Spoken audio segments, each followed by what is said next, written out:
Growing up with ADHD was enjoyable, confusing, but at the same time, I think it's almost fueled a lot of what I do and how I've done it. You have a label where people tend to say you're naughty, or people tend to say you're overactive, you're too hyperactive. If you enjoy something, you're totally stimulated by it. You almost get hyperactive just through being and through enjoying something. If you're bored, you almost introvert. You know, I could be in a room full of, say, 40, 50 people, and I will not be in that room. I'll be back at home planning something, or I'll be drawing, or while I'm looking at someone and they're talking to me, I'll be drawing moustaches on the face. And that is a creative superpower, you know. It's like it changes the moment you're in.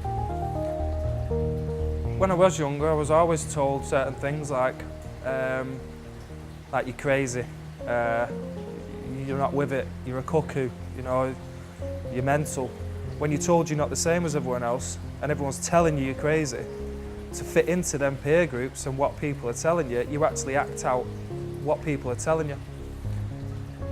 I'd gone through the point of finding drugs, you know, and I'd experimented with all sorts of drugs because my drug journey started when I was really young. It started pretty extreme, to be honest. It took me down some dark routes because you think people prey on people like me, but I never saw that at an early age. There was always a backdrop of should I, shouldn't I with cannabis, and before you know it, the only thing that actually helped me was cannabis. You know, so you'd smoke a couple of spliffs at night and then go to sleep and wake up. So no one would see the effects of where you was actually stoned. You'd just sleep it off and you'd wake up feeling content and happy. So I discovered growing cannabis. Before you know it, I was enjoying stuff. It was like, don't get me wrong, I was curtain twitching and, you know, I was never answering my front door and stuff like that, but I was content. It gave me a lot of things. You know, I learned a lot about looking after a plant. I got to a point where I had to find a job.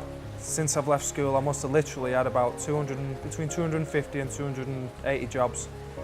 And that's no joke. Some jobs lasted 3 hours. You know, when I read up about ADHD, one of the definitions is you have to be mentally stimulated by what you're doing. Why can't I focus what I learned about growing cannabis into growing any plant? One plant is a plant. You learn about soil, you learn about the roots, you learn about the things that it needs to grow, and you can apply that right across the board. And then I started looking at the organic side of food and how much more nutrients there is in it that's not intensely farmed. And there's all these different ways of growing, you know, like soilless or growing in an inert media, you know, aquaponics, hydroponics. This system behind me is basically a bigger version of this. Now, the simplistic way it works is the goldfish are fed, they obviously digest it, it comes out as poo.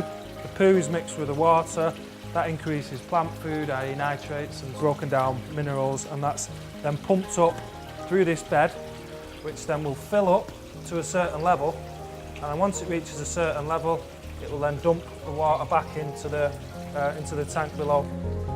It's incredible aquaponics in Todmorden. When I first started work here, or volunteering should I say, I was learning. You know, it started off really mundane. You know, you might be blending eggshells, because that's an organic way of actually changing the pH in the water. I might have been feeding the fish or changing the pump. I mean, there was all pretty mundane tasks, but at the same time, they were a great responsibility because if none of them were done, then your system would completely fail. Hey, you all right? You give them a little feed. See, they're staying low now because they've never been on film, so they're a bit camera shy. My life's branching out now. I love all these horticultural terms.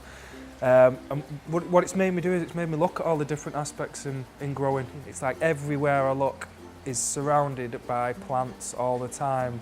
There's new tastes, new knowledge, you know, new information, new people. The biggest adventure that I ever went on in my life was me.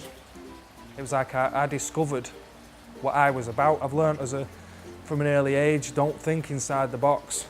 It's all about learning that there is no box. I mean, I would have never thought that I would have had a job doing what I loved doing. Ever since that moment where I was diagnosed and I was told what the problem was, I say problem and I keep saying that because it was only a problem when I didn't understand it. But when I educated myself on it, I learned it's not a problem. The problem is how other people view it and how it's actually portrayed and how you're actually taught to deal with it.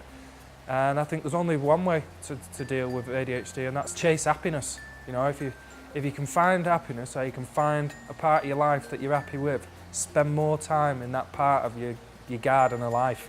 You will never, ever, ever find any better medicine than happiness.